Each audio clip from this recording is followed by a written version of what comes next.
ಒಂಥರ ಯಾರ ಬಂಧು ಬಳಗ ಏನು ಬೇಡ, ಇದೇ ಇವರೇ ಬಂಧು ಬಳಗ, ಇವರೇ ತಂದೆ ತಾಯಿ ಅಂದ್ಬಿಟ್ಟು. ಸೊ ಪಾಪ ತಾತಂದು ಒಂದು ದೊಡ್ಡ ಹಿಸ್ಟ್ರಿನೇ ಇದೆ. ಇವರು ಮಕ್ಕಳೆಲ್ಲ ಇದ್ರು ಸತ್ತೋದ್ರು, ಅದೇ ಒಂದು ಟಿಲಿ ಆಕ್ಸಿಡೆಂಟ್ ಆಗಿದ್ದು ಅಂತ. ಸೊ ನೀವು ತುಂಬಾ ವಿಡಿಯೋಗಳನ್ನ ನೋಡಿರ್ತೀರ ತಾತನ ಮಕ್ಕಳೆಲ್ಲ, ತಾತ ಹೆಂಡತಿ ಮಕ್ಕಳೆಲ್ಲ ಟಿಲಿ ಆಕ್ಸಿಡೆಂಟ್ ಆಗಿ ಸತ್ತಿದ್ದು. ಸ್ನೇಹಿತರೆ ನಮಸ್ತೆ, ನಾನು ಗಜಾನಂದ್. ನಾನಿವತ್ತು ಎಲ್ಲಿ ಬಂದಿದ್ದೀನಿ ಅಂತ ಹೇಳೋಕ್ಕೂ ಮುಂಚೆ ಒಂದು ವಿಷಯನ ಹೇಳ್ಬಿಡ್ತೀನಿ. ಏನಪ್ಪ ಅಂದರೆ, ನಾವೊಂದು ಫ್ಯಾಮ್ಲಿಲಿ ಇರ್ತೀವಿ ಅಂದ್ಕೊಳ್ಳಿ. ನಾನು, ನಮ್ಮ ಮಿಸಸ್ ಅಥವಾ ಯಾರು ಅಪ್ಪ ಅಮ್ಮ 4 ಜನ ಇರ್ತೀವಿ. ಏನೋ ದುಡಿತಾ ಇರ್ತೀವಿ, ಏನೋ ತಿಂತಾ ಇರ್ತೀವಿ, ಆಗ್ತಾ ಇರುತ್ತೆ, ಹೋಗ್ತಾ ಇರುತ್ತೆ, ಎಲ್ಲ ಕರೆಕ್ಟಾಗಿರುತ್ತೆ. ಬಟ್ ಏನು ಅಂದರೆ, ನಾವು ಯಾರಿಗೂ ಕೊಡ್ತಿರಲ್ಲ, ಅವ್ರ ಕಡೆಯಿಂದ ಯಾರ್ದು ಇಸ್ಕೊಳ್ತಾ ಇರಲ್ಲ. ಬಟ್ ಅನಾಥಾಶ್ರಮ ಅಥವಾ ಒಂದು ವೃದ್ಧಾಶ್ರಮ ಅಂತ ಬಂದರೆ ಎಷ್ಟು ಶ್ರಮ ಇರುತ್ತೆ ಅಂದರೆ, ನಾನು ಹಲವಾರು ಕಡೆ ಕೇಳಿದ್ದೀನಿ, ಬಟ್ ಕಣ್ಣಾರೆ ಕೂಡ ನಾನು ನೋಡಿಲ್ಲ. ಕೆಲವೊಂದು 2 ಕಡೆ ನೋಡಿದ್ದೀನಿ. ಬಟ್ ಜನಸ್ನೇಹಿ ಅಂದ ತಕ್ಷಣವೇ ನೆನಪಾಗೋದು ನಮಗೆ ಜನಸ್ನೇಹಿ ಯೋಗೀಶ್ ಅವರು. ಬಟ್ ನಾನಿವತ್ತು ಬಂದಿದ್ದೀನಿ ಸೊಂಡೆಕೊಪ್ಪ, ಇದು ಇರೋದು ನೆಲಮಂಗಲ ಹತ್ರ ಸೊಂಡೆಕೊಪ್ಪದಲ್ಲಿ ಇರೋದು ಜನಸ್ನೇಹಿ ಆಶ್ರಮಕ್ಕೆ ಬಂದಿದ್ದೀನಿ. ಬಟ್ ಒಳಗಡೆ ಹೆಂಗಿದೆ ಏನು ಒಂದು ಸ್ವಲ್ಪನೂ ಗೊತ್ತಿಲ್ಲ. ಕಾಲ್ ಮಾಡಿದೆ, ಬನ್ನಿ ಅಂತ ಹೇಳಿದ್ರು. ಬನ್ನಿ ಇವಾಗ ಒಳಗಡೆ ಹೋಗೋಣ. ಯಾವ ರೀತಿ ಇದೆ ಆಶ್ರಮ, ಯಾವ ರೀತಿ ಇದೆ, ಅದೇ ರೀತಿ ಯಾವ ರೀತಿ ಎಲ್ಲ ಮ್ಯಾನೇಜ್ ಮಾಡ್ತಾಯಿದ್ದಾರೆ. ಅದೇ ರೀತಿ ಇನ್ನೊಂದೇನೆಂದರೆ, ನಾವು ಒಬ್ಬರಿಗೆ ಊಟ ಹಾಕ್ತೀವಿ ಅಂದರೆ ಅದನ್ನು ದೊಡ್ಡದಾಗಿ ಹೇಳ್ಕೊಂಡ್ಬಿಡ್ತೀವಿ, ಅಯ್ಯೋ ನಾನು ಅವ್ರಿಗೆ ಊಟ ಹಾಕ್ಬಿಟ್ಟೆ, ನಾನು ಅವ್ರಿಗೆ ಮಾಡಿಬಿಟ್ಟೆ ಅಂತ. ಬಟ್ ಇಲ್ಲಿ 100 ಜನಕ್ಕೆ ದಿನ 3 ಹೊತ್ತು ಊಟ, ಅವ್ರಿಗೆ ಉಳ್ಕೊಳ್ಳೋಕೆ ಬಟ್ಟೆ, ಉಳ್ಕೊಳ್ಳೋಕ್ಕಾಗಿರ್ಬೋದು ಬಟ್ಟೆ, ಅದೇ ರೀತಿ ಆಲ್ಮೋಸ್ಟ್ ಇರೋರೆಲ್ಲ ನಾನು ಕೇಳಿದಪಟ್ಟಂಗೆ ಪೇಷಂಟ್ ಇದ್ದಾರಂತೆ. ಬನ್ನಿ ಹೋಗೋಣ, ಎಲ್ಲ ತಿಳ್ಕೊಳ್ಳೋಣ, ನಿಮಗೂ ತೋರಿಸ್ತೀನಿ ಬನ್ನಿ. ಇದು ಎಂಟ್ರೆನ್ಸು. ಸೊ ಇಲ್ಲಿ ಶನೇಶ್ವರ ಸ್ವಾಮಿ ಇದ್ದಾರೆ. ಸ್ನೇಹಿತರೆ, ಈಗ ಆಶ್ರಮದ ಒಳಗಡೆ ಬಂದಿದ್ದೀವಿ. ಇವಾಗ ನಮ್ಮ ಜೊತೆ ಯೋಗೀಶ್ ಅವರ ಧರ್ಮಪತ್ನಿ ಆದಂಥ ಮಂಜುಳಾ ಮೇಡಮ್ ಇದ್ದಾರೆ. ಮೇಡಮ್ ನಮಸ್ತೆ. ನಮಸ್ತೆ ಸರ್, ಚೆನ್ನಾಗಿದ್ದೀರಾ? ಚೆನ್ನಾಗಿದ್ದೀವಿ. ಓಕೆ, ಈ ಆಶ್ರಮದಲ್ಲಿ ಯಾವ್ಯಾವ ರೀತಿ ಜನಗಳಿದ್ದಾರೆ ಮತ್ತು ಏನೆಲ್ಲ ಚಾಲೆಂಜಸ್ ಇದೆ, ಸೊ ಪ್ರತಿಯೊಂದು ಎಕ್ಸ್ಪ್ಲೇನ್ ಮಾಡ್ತಾರೆ? ಖಂಡಿತ ಸರ್. ನಮ್ಮ ಆಶ್ರಮದಲ್ಲಿ ಯಾವ್ಯಾವ ರೀತಿಯ ಜನರಿದ್ದಾರೆ, ಎಲ್ಲೆಲ್ಲಿಂದ ಬಂದಿರೋ ಎಲ್ಲ ನಿಮಗೆ ತೋರ್ಸೋಕ್ಕೆ ಇಷ್ಟಪಡ್ತೀನಿ. ಬನ್ನಿ. ನಮ್ಮ ಆಶ್ರಮದ ಎಂಟ್ರೆನ್ಸ್ ಫಸ್ಟೇ ನೀವು ನೋಡ್ಬೋದು, ಧರ್ಮಶನೇಶ್ವರ ಸ್ವಾಮಿಯ ಎಂಟ್ರಿ. ಸೊ ಅವ್ರ ಆಶೀರ್ವಾದ ಎಲ್ಲರಿಗೂ ಸಿಗಲಿ ಅಂತ ಹೇಳ್ತೀನಿ. ಹಾಗೆ ಬನ್ನಿ ನೋಡಿ ನಮ್ಮ ಆಶ್ರಮ ಹೇಗೆಲ್ಲ ಇದೆ ಅಂತ ನಿಮಗೆ ತೋರ್ಸೋಕ್ಕೆ ಇಷ್ಟಪಡ್ತೀನಿ. ನೋಡಿ, ಸಂಜೆಗೆಲ್ಲ ಆಗಲೇ ಪ್ರಿಪ್ರೇಷನ್ ಮಾಡ್ಕೋತಿದ್ದಾರೆ. ತಾತ ಏನು ಮಾಡ್ತಿದ್ದೀರಾ? ಸೊ ಬೆಳ್ಳುಳ್ಳಿ ಎಲ್ಲ ಸುರಿತಿದ್ದಾರೆ. ಈಗ ಮಧ್ಯಾಹ್ನದ ಊಟ ಆಯಿತು, ಸಂಜೆ ಊಟಕ್ಕೆ ರೆಡಿ ಆಗ್ತಿದೆ. ನಮ್ಮ ಅಡುಗೆ ಮನೆನ ಕಂಪ್ಲೀಟ್. ಫಸ್ಟು ಅಡುಗೆ ಮನೆ ತೋರಿಸ್ತೀರಾ? ಫಸ್ಟ್ ಅಡುಗೆ ಮನೆ, ಜನಸ್ನೇಹಿ ಅಡುಗೆ ಕೋಣೆ ಫಸ್ಟು ಎಲ್ಲ. ಯಾಕೆ ಅಂದರೆ ತುಂಬ ಪ್ರಾಮುಖ್ಯತೆ ನಮಗೆ ಬೇಕಾಗಿರೋ ಅಂಥದ್ದು ಅಡುಗೆ ಅಲ್ವಾ. ಸೊ ಇಲ್ಲಿ ಎಷ್ಟು ಚಂದ ತುಂಬ ಜನಗಳಿಗೂ ಇರುತ್ತೆ ಜನಸ್ನೇಹಿ ಆಶ್ರಮದಲ್ಲಿ ಹೇಗೆಲ್ಲ ಅಡುಗೆ ಮಾಡ್ತಾರಪ್ಪ, ಯಾರು ಅಡುಗೆ ಮಾಡ್ತಾರೆ, ಹೇಗೆಲ್ಲ ಅವ್ರ ಕೊಠಡಿಗಳಿದೆ ಅಂತ. ನಾನು ಖಂಡಿತ ನಿಮಗೆ ನಮ್ಮ ಅಡುಗೆ ಮನೆನ ತೋರ್ಸೋಕ್ಕೆ ಇಷ್ಟಪಡ್ತೀನಿ. ಬನ್ನಿ ನೋಡಿ. ಸೊ ನೋಡಿ, ನಮ್ಮ ಆಶ್ರಮದ ಅಡುಗೆ ಮನೆ ಹೀಗೆ. ಸೊ ಆಶ್ರಮ ಅಂತ ಹೇಳಲ್ಲ, ನಂದೊಂದು ದೊಡ್ಡ ಕುಟುಂಬ. ಸೊ ದೊಡ್ಡ ಸಂಸಾರಕ್ಕೆ ಇಷ್ಟು ದೊಡ್ಡ ಅಡುಗೆ ಮನೆ. ಸೊ ಪ್ರತಿದಿನ 3 ಟೈಮು ಇಲ್ಲೇ ಅಡುಗೆ ಆಗೋವಂಥದ್ದು, ಕಾಫಿ ಟೀ ಆಗೋವಂಥದ್ದು. ಸೊ 3 ಟೈಮು ಇಲ್ಲೇ ಮಾಡೋವಂಥದ್ದು. ನಮಗೆ ಊಟ ಆಗಿರ್ಬೋದು, ಕಾಫಿ ಆಗಿರ್ಬೋದು, ಎಲ್ಲ ದೇವ್ರ ಮಕ್ಕಳಿಗೆಲ್ಲ ಊಟದ ವ್ಯವಸ್ಥೆ ಮಧ್ಯಾಹ್ನ ಮುಗ್ದು ಈಗ ಸಂಜೆಗೆ ಪ್ರಿಪ್ರೇಷನ್ ಮಾಡ್ಕೋತಾರೆ 4 ಗಂಟೆಗೆಲ್ಲ. ಆಲ್ಮೋಸ್ಟ್ ಏನೆಲ್ಲ ಮಾಡ್ತೀರಾ ಮೇಡಮ್? ಸರ್ ಮಾಮೂಲಿ ಸರ್, ಅನ್ನ ಇದೆ, ಸಾಂಬಾರು ಇದೆ. ನೀವು ರೆಡಿ ಇದೆ ಸಾಂಬಾರು? ಸಾಂಬಾರು ರೆಡಿ ಇದೆ. ಪಲ್ಯ, ಅನ್ನ, ಸಾಂಬಾರು. ಬೆಳಗ್ಗೆ ಟಿಫನ್ನು ಚಪಾತಿ, ದೋಸೆ, ಇಡ್ಲಿ, ಚಿತ್ರಾನ್ನ, ಪಲಾವು. ಪ್ರತಿದಿನ ನಾವು ಯಾವ ಥರ ತಿಂತೀವೋ ಇವರಿಗೂ ಕೂಡ ಅದೇ ಥರ ಕೊಡುವಂಥದ್ದು. ಈಗ ಆಶ್ರಮ ಅಂತಂದರೆ ಬರೀ ಅನ್ನ ಸಾರೇ ಇರಲ್ಲ. ಇಲ್ಲಿ ಬೆಳಗ್ಗೆ ಟಿಫನ್ ವ್ಯವಸ್ಥೆ ಇರುತ್ತೆ, ಮಧ್ಯಾಹ್ನ ರೈಸ್ ವ್ಯವಸ್ಥೆ ಇರುತ್ತೆ, ನೈಟ್ ಕಂಟಿನ್ಯೂಸ್ ಮುದ್ದೆ ವ್ಯವಸ್ಥೆ ಇದ್ದೇ ಇರುತ್ತೆ. ಯಾಕೆಂದರೆ ಪ್ರತಿಯೊಬ್ಬ ದೇವ್ರ ಮಕ್ಕಳಿಗೂ, ವಯಸ್ಸಾಗಿರೋ ಅಂಥವ್ರಿಗೂ ಅನ್ನಕ್ಕಿಂತ ಮುದ್ದೆ ತುಂಬ ಇಷ್ಟವಾಗಿ ತಿಂತಾರೆ. ಪ್ರತಿದಿನ ನೈಟ್ ಹೊತ್ತು ಕಂಪಲ್ಸರಿ ನಾವು ಮುದ್ದೆ ಕೊಡ್ತೀವಿ ನಮ್ಮ ಜನಸ್ನೇಹಿ ಸ್ವರ್ಗದಲ್ಲಿ. ಆಲ್ಮೋಸ್ಟ್ ಎಷ್ಟು ಜನ ಇದ್ದಾರೆ? 150 ಜನದ ಮೇಲಿದ್ದಾರೆ ಸರ್. ನನ್ನ ಕುಟುಂಬ ಸೇರಿ 150 ಜನದ ಮೇಲಿದ್ದಾರೆ. ಅಡುಗೆ ಎಲ್ಲ ಯಾರು ಮಾಡ್ತಾರೆ ಸರ್? ಅಡುಗೆ ಇದ್ದಾರೆ ಸರ್, 3 ಜನ ಇದ್ದಾರೆ ಅಡುಗೆ ಭಟ್ರು. ನನ್ನ ತಾಯಿ ಆಗಿರ್ಬೋದು, ನನ್ನ ಅತ್ತೆ ಮಾವ ಎಲ್ಲ ಸೇರಿ ಮಾಡ್ತಾರೆ. ಅಡುಗೆ ಭಟ್ರು 2 ಇದ್ದಾರೆ. ಹೌದು ಸರ್, ನಮ್ಮ ಕುಟುಂಬ ಸಮೇತವಾಗಿ ಜನಸ್ನೇಹಿ ಸ್ವರ್ಗವನ್ನು ನಡೆಸ್ತಿರೋ ಅಂಥದ್ದು ಇದು. ಸೊ ನೋಡ್ಬೋದು, ಈಗ ದೇವ್ರ ಮಕ್ಕಳೆಲ್ಲ ನಿದ್ದೆ ಮಾಡ್ತಿದ್ದಾರೆ. ಸೊ ಈಗ ಮಲಗೋದು, ಊಟ ಆಗಿದ ತಕ್ಷಣ 1 ಅವರ್ 1.5 ಅವರ್ ಮಲಗ್ತಾರೆ. ಸೊ ತಾತ ನಮಸ್ತೆ, ಚೆನ್ನಾಗಿದ್ದೀರಾ? ಊಟ ಮಾಡಿದ್ರಾ? ಊಟ ಎಲ್ಲ ಚೆನ್ನಾಗಿದೆಯಾ ತಾತ? ಇಲ್ಲಿ ಎಷ್ಟು ದಿನ ಆಯ್ತು ನೀವು ಬಂದು? 2 ತಿಂಗಳು. 2 ತಿಂಗಳಿಂದ ಚೆನ್ನಾಗಿದ್ದೀರಾ? ಹೆಂಗಿದೆ ನಮ್ಮ ಆಶ್ರಮ? ಸರ್ ಇವರು ಮಾಧವರಾಯಿಂದ ಸ್ಟೇಷನಿಂದ ಕರ್ಕೊಂಡು ಬಂದಿದ್ದು. ಕಂಪ್ಲೀಟ್ ತಾತನಿಗೆ ಕಾಲಿಂದ ಇಳಿಯೋಕ್ಕೂ ಆಗಲ್ಲ, ಸ್ಟಿಕ್ ಹಿಡ್ಕೊಂಡು ಹಿಡಿಬೇಕು. ಸೊ ಪಾಪ ತಾತಂದು ಒಂದು ದೊಡ್ಡ ಹಿಸ್ಟ್ರಿನೇ ಇದೆ. ಇವರು ಮಕ್ಕಳೆಲ್ಲ ಇದ್ರು ಸತ್ತೋದ್ರು, ಅದೇ ಒಂದು ಟಿಲಿ ಆಕ್ಸಿಡೆಂಟ್ ಆಗಿದ್ದು ಅಂತ.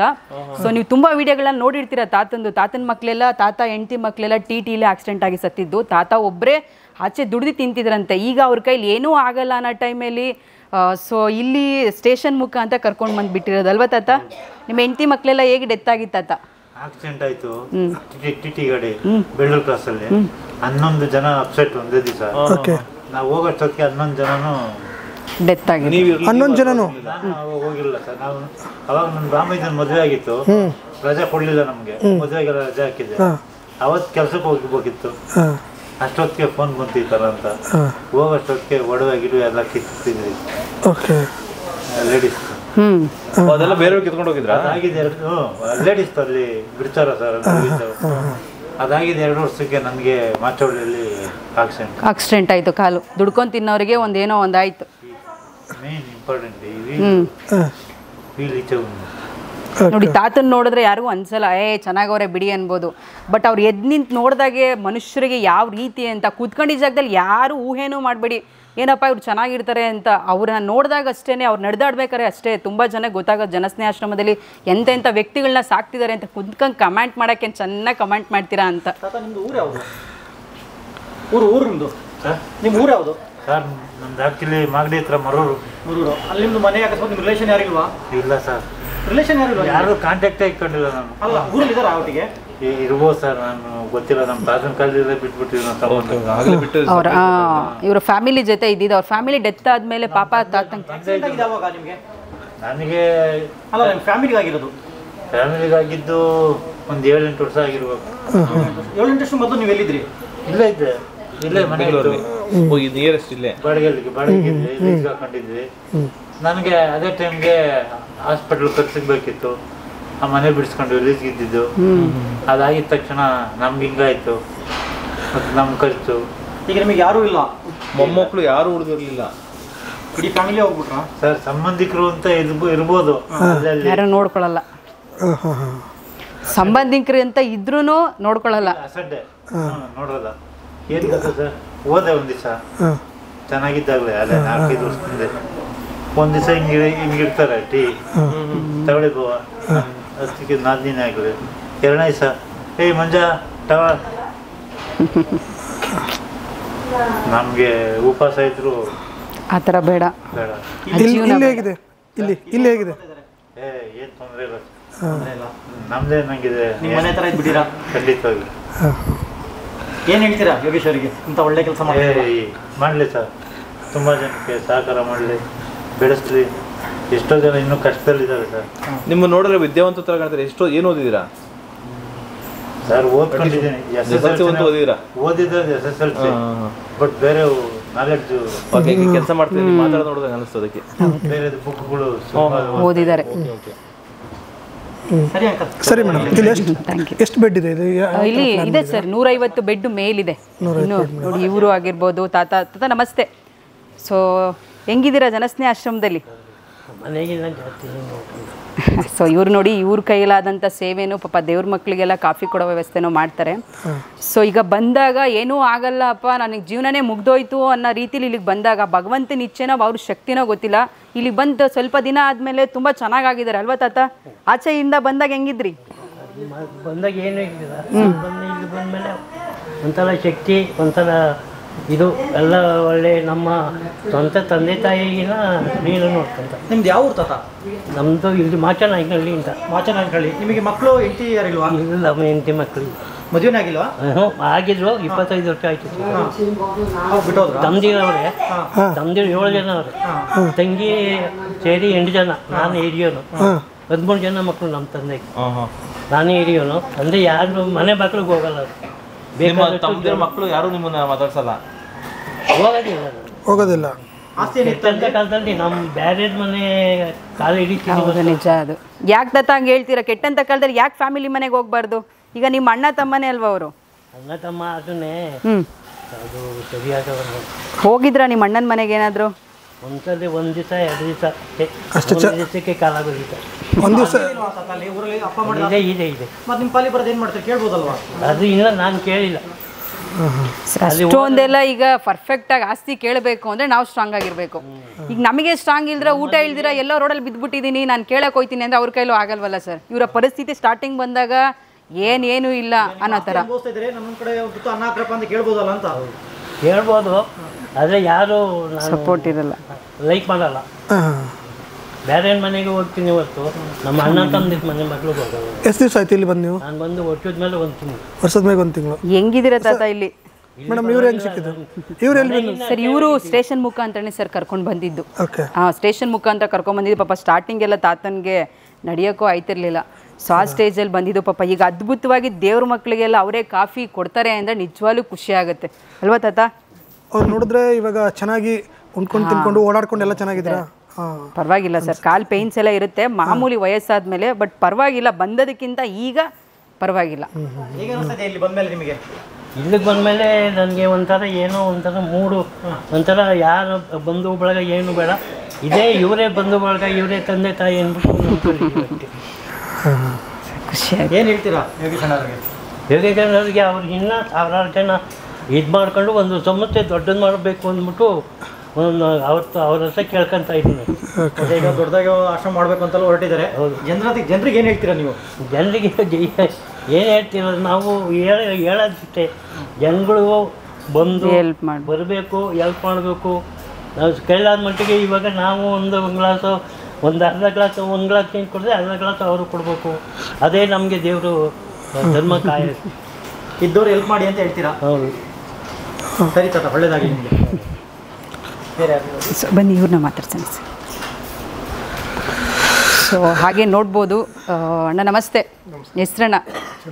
ಚಂದ್ರಶೇಖರಣ್ಣ. ಇವ್ರು ಬಂದೆ ಆ್ಯಕ್ಚುಲಿ ಒಂದು 4 ವರ್ಷ ಮೇಲಾಯ್ತಣ್ಣ. 4 ವರ್ಷ ಮೇಲಾಯ್ತು. ಇವರು ಬಂದಿದ್ದ ಪರಿಸ್ಥಿತಿ ಅಂತೂ ಹೇಳಂಗೆ ಇಲ್ಲ. ಯಾವ ಥರದ್ದು ಅಂದರೆ ಅವ್ರಿಗೆ ನಡೆಯೋ ಶಕ್ತಿನೂ ಇರಲ್ಲ. ಕಂಪ್ಲೀಟ್ ನೋಡಿ, ಲೆಫ್ಟ್ ಹ್ಯಾಂಡ್ ಫುಲ್ ಸ್ಟ್ರೋಕು. ಅವ್ರು ನೀವಾಗಲೂ ನಡೆಯೋಕ್ಕಾಗಲ್ಲ, ನಿಧಾನಕ್ಕೆ ನಡ್ಕೊ ಬರ್ತಾರಣ್ಣ. ನೀವು 4 ವರ್ಷ ಆಯ್ತು. ಹೆಂಗಿದೆ ಅಣ್ಣ ಜನಸ್ನೇಹ ಆಶ್ರಮ? ಆಗ ಮೊದ್ಲಿಗಿಂತ ಈಗ ಏನು ವ್ಯತ್ಯಾಸ? ಫಸ್ಟ್ ಬಂದಾಗ ಹೆಂಗಿದ್ರಿ, ಇವಾಗ ಹೆಂಗಿದ್ದೀರಾ? ನಡೆಯೋಕ್ಕಾಗ್ತಿರ್ಲಿಲ್ಲ. ಅಣ್ಣ ಟ್ರೀಟ್ಮೆಂಟ್ ಕೊಡಿಸಿದ್ರು, ನಿಮ್ಮ ಅನ್ಸ್ಗೆಲ್ಲ ಕರ್ಕೊಂಡು ತೋರಿಸಿದ್ರು. ಮಾತ್ರ ಡೈಲಿ ತಗೊಂತ ಇದ್ದೀನಿ, ಇಲ್ಲೇ ಮೆಡಿಕಲ್ ಕೊಡ್ತಾರೆ. ಇವಾಗ ಸ್ವಲ್ಪ ಚೆನ್ನಾಗಿ ಓಡಾಡ್ತಾ ಇದ್ದೀನಿ. ನಿಮ್ಮ ಫ್ಯಾಮಿಲೀಸ್ ಎಲ್ಲ ಎಲ್ಲಿದೆ ಅಣ್ಣ? ಅವ್ರು ಯಾಕೆ ಇದ್ರು, ಅವರು ಪ್ರಯೋಜನ ನಿಮ್ದು ಇದ್ದಾರೆ ಒಟ್ಟಿನಲ್ಲಿ. ನಿಮ್ದು ಊರು ಯಾವುದು? ನಮ್ದು ಇಲ್ಲೇ ಸರ್, ವಿಜಯನಗರ, ಬೆಂಗಳೂರು ವಿಜಯನಗರ. ನೀವು ಬೆಂಗಳೂರಲ್ಲೇ ಹುಟ್ಟು ಬೆಳೆದಿದ್ದಾ? ಈಗ ಮದುವೆ ಆಗಿತ್ತಾ? ಹೌದು ಸರ್, ಮದುವೆ ಆಗಿದೆ. ಹೆಂಡತಿ ಮಕ್ಕಳೆಲ್ಲ? 2 ಮಕ್ಕಳು. ಹಾಂ, ಹೆಂಡತಿ ಎಲ್ಲ ಅಲ್ಲೇ ಇದ್ದಾರೆ. ಅಲ್ಲೇ ಇದ್ದಾರೆ. ಸೊ ಈಗ ನಿಮ್ಗೆ ಸ್ಟ್ರೋಕ್ ಆದಾಗ ಅವ್ರನ್ನ ಟ್ರೀಟ್ಮೆಂಟ್ ಕೊಡಿಸ್ತಿಲ್ವಾ? ಹಾಂ, ಯಾಕೆ ಮನೆಯಿಂದ ಅವ್ರಿಗೆ ಬಂದಿದ್ದು ನೀವು? ಮನೆಯಿಂದ ಹೊರಗೆ ಬಂದಿದ್ದು ಅಂತಿದ್ದು ಹಿಂಗೆ, ಮನೆಯಲ್ಲಿ ಜಗಳ, ಜನ ಕುಡಿಯೋಗಿ ಚೆನ್ನಾಗಿ ನೋಡ್ಕೊಂಡ್ರು. ನಾನು ಚೆನ್ನಾಗಿ ಸಾಕಿದೆ ಅವ್ರನ್ನ. ಈ ಥರ ಆದಮೇಲೆ ಏನು ಕೆಲಸ ಮಾಡ್ತಾಯಿದ್ರಿ ನೀವು? ಮೊದಲು ನಾನು ಗಾರೆ ಕೆಲಸ ಮಾಡ್ತೀನಿ. ಗಾರೆ ಕೆಲಸ ಮಾಡ್ತಾಯಿದ್ರಿ. ಸ್ಟ್ರೋಕ್ ಆದಮೇಲೆ ನಿಮ್ಮನ್ನು ಮನೆಯಿಂದ ಹೊರಗೆ ಹಾಕಿದ್ರು. ಪೈಂಟಿಂಗ್ ಎಲ್ಲ ಅದ್ಭುತವಾಗಿ ಮಾಡ್ತಾರೆ. ಸರಿ, ಒಬ್ಬರು ಚಿತ್ರ ಕೊಟ್ಟರೆ ನೀವು ಒಂದು 10 ನಿಮಿಷ ಟೈಮ್ ಕೊಟ್ಟರೆ ಆ ಚಿತ್ರನ ಅದ್ಭುತವಾಗಿ ಬಿಡಿಸ್ತಾರೆ. ನಾವು ಎಷ್ಟೊಂದು ಚಿತ್ರಗಳನ್ನ ಕೊಟ್ಟಾಗೆಲ್ಲ ನೀಟಾಗಿ ಕುತ್ಕೊಂಡು ಚಿತ್ರಗಳನ್ನ ಬರೀತಾರೆ. ಆಮೇಲೆ ಬುಕ್ಸ್ಗಳನ್ನ ಓದ್ತಾರೆ ಸರ್ ಇವರು ತುಂಬ ಚೆನ್ನಾಗಿ. ಇವಾಗ ಏನು ಮಾಡ್ದವನು ಗೊತ್ತಿಲ್ಲ ಸರ್. ಅಲ್ಲ, ನೀವು ಏನು ಮಾಡ್ತಾಯಿದ್ರು? ನಾನಿರುವಾಗ ಅವನು ಪೈಂಟ್ ಕೆಲಸ ಮಾಡ್ತಾಯಿದ್ದೆ. ಪೈಂಟ್ ಕೆಲಸ. ಇಬ್ಬರು ಮಕ್ಕಳು. ಮಕ್ಕಳು ಯಾವತ್ತೂ ನಿಮ್ಮನ್ನು ನೋಡ್ಬೇಕು ಅಂತ ಬಂದಿಲ್ಲ? ಬಂದಿಲ್ಲ ಸರ್. ಅಣ್ಣ ವಿಡಿಯೋ ಮಾಡಿ 2-3 ಸಾರಿ ಬಿಟ್ಟರು. ಹಾಂ, ಹೆಂಡತಿನೂ ಬಂದಿಲ್ಲ? ರಿಲೇಷನ್ ಯಾರಾದರೂ? ಅಪ್ಪ ಅಮ್ಮ? ರಿಲೇಷನ್ ಅವರು ಇಲ್ಲೇ ಮಂಗಳದಲ್ಲಿ ಅವರೇ ಸರ್. ಅವರು ಬಂದಿಲ್ಲ, ಯಾರು ಬಂದಿಲ್ಲ. ರಿಲೇಷನ್ ಅನ್ನೋದು ಈಗ ಹೆಂಗಾಗ್ಬಿಟ್ಟಿದೆ ಅಂದರೆ ದುಡ್ಡಿದ್ರೆ ದುನಿಯಾ ಅಷ್ಟೇ. ಟ್ರೈ ಮಾಡಲಿಲ್ವಾ ಮನೆಗೆ? ಇವಾಗ ಏನು ಮಾಡ್ತೀರಾ ಸರ್? ಬೀದಿಯಲ್ಲಿ ಹೋಗಿ ಬೀಳೋ ತಿರ್ಗಾ ಹೋದ್ರೆ ಮತ್ತೆ ಸೇರ್ಸಲ್ವಾ? ಯಾಕೆ ಸೇರ್ಸಲ್ಲ? ಸೇರ್ಸಂತಾರೆ ಅಂದರೆ ಬೀದಿಗೆ ಹೋಗ್ಬೇಕಲ್ಲ ತಿರ್ಗಾ. ಅವರು ಸೇರ್ಸಂತಾರೆ ಅಂತ ಏನು ಗ್ಯಾರಂಟಿ? ಇಷ್ಟು ದಿವಸ 4 ವರ್ಷ ಆಯಿತು ಬರಲಿಲ್ಲ ಇಲ್ಲಿಗೆ. ಇಲ್ಲೇ ನಮ್ಗೆ ಇವರೇ ಅಪ್ಪ ಅಮ್ಮ ನೋಡ್ಕೊತಾರೆ. ಮಕ್ಕಳಾದ್ರೂ ನೀವು ಸೇರಿಸ್ಬೋದಲ್ಲ ಅಂತ? ಸೇರ್ಸಂತ ಏನು ನಂಬಿಕೆ ಇದೆ ಸರ್? ನೀವು ಫೋನ್ ಮಾಡೋಕ್ಕೆ ಟ್ರೈ ಮಾಡಿಲ್ಲ? ಟ್ರೈ ಮಾಡಿ ಆ ಥರ ಏನು ನಮ್ಗೇನು ಇಲ್ಲಿ ನೆಸಿಟಿ ಇಲ್ಲ. ಇಲ್ಲೇ ಚೆನ್ನಾಗಿ ನೋಡ್ಕೊತಾರೆ ಅವರೇ. ಫೋನ್ ಮಾಡಬೇಕು ಅಂತ ಏನು ಅನಿಸ್ತದೆ? ಎಲ್ಲ ಇಲ್ಲೇ ಚೆನ್ನಾಗಿದೆ, ಇಲ್ಲೇ ಇದು ಮಾಡೋಣ ಅಂತ. ಎಲ್ಲ ಮಕ್ಕಳು ಹೆಂಡ್ತಿ ನೋಡ್ಕೋದಿರೋ ಟೈಮಲ್ಲಿ ಜನಸ್ನೇಹಿ ಆಶ್ರಮದವ್ರು ನೋಡ್ಕೋತಾ ಇದ್ದಾರೆ. ಏನು ಹೇಳ್ತೀರಾ ಅವ್ರಿಗೆ? ಏನು ಅನಿಸ್ತಿದೆ ಅವ್ರ ಬಗ್ಗೆ ನಿಮಗೆ? ಅವ್ರ ಬಗ್ಗೆ ಏನಾಯ್ತು ಅನಿಸ್ತದೆ ಅಂದರೆ ನಮ್ಮ ತಾಯಿಗಂತ ಅನಿಸ್ತದೆ.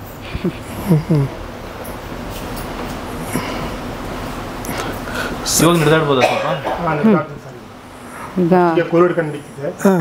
ಏನು ಕೋಲಿನ ಬೇಕಾಗಿಲ್ಲ, ಹಂಗೆ ನಡೀತಿದೆ. ನಿಧಾನಕ್ಕೆ ಹಂಗೆ ನಡ್ಕೊಂಡು ಬರ್ತಾರೆ, ಪರವಾಗಿಲ್ಲ.